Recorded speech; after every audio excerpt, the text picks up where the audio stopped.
ماں کی ممتا۔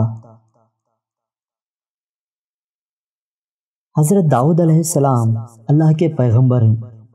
پیغمبر انہیں کہتے ہیں جو اللہ کے بھیجے ہوئے نبی ہوتے ہیں اور اللہ کے پیغام کو بندوں تک پہنچاتے ہیں۔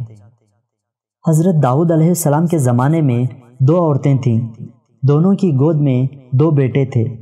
وہ دونوں کہیں جا رہے تھے کہ راستے میں ایک بھیڑیا آیا اور ایک کا بچہ اٹھا کر لے گیا۔ وہ عورت جس کا بچہ بھیڑیا اٹھا کر لے گیا تھا دوسری عورت کے بچے کو چھین کر بولی کہ یہ میرا بچہ ہے، بھیڑیا تیرے بچے کو اٹھا کر لے گیا ہے۔ بچے کی ماں نے کہا، بہن اللہ سے ڈر، یہ بچہ تو میرا ہے، بھیڑیے نے تیرے بچے کو اٹھایا ہے۔ ان دونوں میں جب جھگڑا بڑھ گیا تو دونوں حضرت داؤد علیہ السلام کی عدالت میں حاضر ہوئے۔ حضرت داؤد علیہ السلام نے وہ بچہ بڑی عورت کو دلا دیا۔